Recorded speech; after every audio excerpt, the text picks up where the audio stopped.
देखो, जब भी ऑनलाइन देखो तो पर वॉल्यूम तेज कीजिए, बारिश की वजह से सुनाई नहीं दे रही। ठीक है। देखो, जब भी ऑनलाइन देखो तो एक हेडफोन लगा करके देखो। अच्छा, ये मैंने इस क्लास को पहले बताया है कि नहीं, कि आप में से किसी को भी मतलब किसी को भी ईयरफोन, चाहे वो कितना भी अच्छा क्यों ना हो, भूल के भी यूज नहीं करना है। चाहे वो ब्लूटूथ ईयरफोन हो या वायर्ड ईयरफोन हो, अगर वो इनसाइड, चाहे वो ब्लूटूथ ईयरफोन हो या वायर्ड ईयरफोन हो, अगर वो इनसाइड द ईयर जा रहा है उसको ईयरफोन कहते हैं। करेक्ट। तो आपके पास जो भी ईयरफोन है उसको आज से, मतलब तत्काल प्रभाव से यूज करना बंद कर दीजिए। द रीजन इज कि हमारा ईयर बना ही नहीं है कि ईयर ड्रम के पास आवाज डिलीवर हो।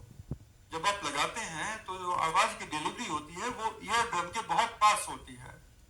हमारे ईयर के बाहर से आवाज गैदर होती है एक ट्यूबुलर स्ट्रक्चर से गुजरते हुए, जब वो ईयर ड्रम तक पहुंचती है तब जाकर के हमारा ईयर उसको प्रोसेस करता है। अक्सर हम समझ नहीं पाते क्योंकि आजकल क्या होता है कि शहरी इलाकों में बाहर का नॉइज इतना ज्यादा होता है कि हमें सुनने के लिए, खासतौर पे अगर आप बाहर हैं तो हमें सुनने के लिए वॉल्यूम बढ़ाना पड़ता है। अब आपको तो नहीं पता चला क्योंकि आपको जो है सो आवाज सुननी है, आपको लगा कि हाँ अब आवाज ठीक आ रही है क्योंकि बाहर का नॉइज के बावजूद। लेकिन द प्रॉब्लम इज कि आपके इंटरनल ईयर में, ठीक है, आपके इंटरनल ईयर में सरफेस पर ऐसे हेयर सेल्स होते हैं। हेयर नहीं होते, ये हेयर सेल होते हैं, और ये हेयर सेल वाइब्रेट करते हैं। जब साउंड की वेव आती है ना तो वाइब्रेट करते हैं।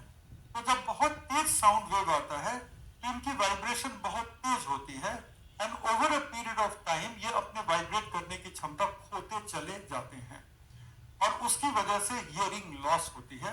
और हियरिंग लॉस इज इरिवर्सिबल। कोई इलाज ही नहीं है कि आप हियरिंग लॉस को रिस्टोर कर ले, हियरिंग एड ही लगाना पड़ता है। हियरिंग लॉस इज इरिवर्सिबल, और वो इसलिए होता है कि हम बहुत ही ज्यादा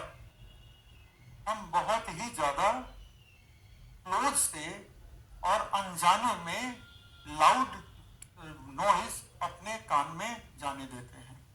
तो दो बातें अब यहां पर, जहां तक मुमकिन हो, जहां तक मुमकिन हो, आप ना तो ईयरफोन और ना over the head headphone use करें, जहां तक मुमकिन हो। ईयरफोन बिल्कुल ना यूज करें, हेडफोन को मिनिमाइज करें। ईयरफोन बिल्कुल ना यूज करें, हेडफोन को मिनिमाइज करें, और जहां तक हो टेलीफोन कॉल्स को आप एकांत में लेकिन स्पीकर मोड पे लें। ठीक है। इन द सो आप लोग ईयरफोन अपने हेल्थ रीजन की वजह से बिल्कुल भी डिस्कार्ड कर दें अपने लाइफ से। हेडफोन बेशक यूज कर लें, लेकिन वो भी कम से कम, कम से कम। क्या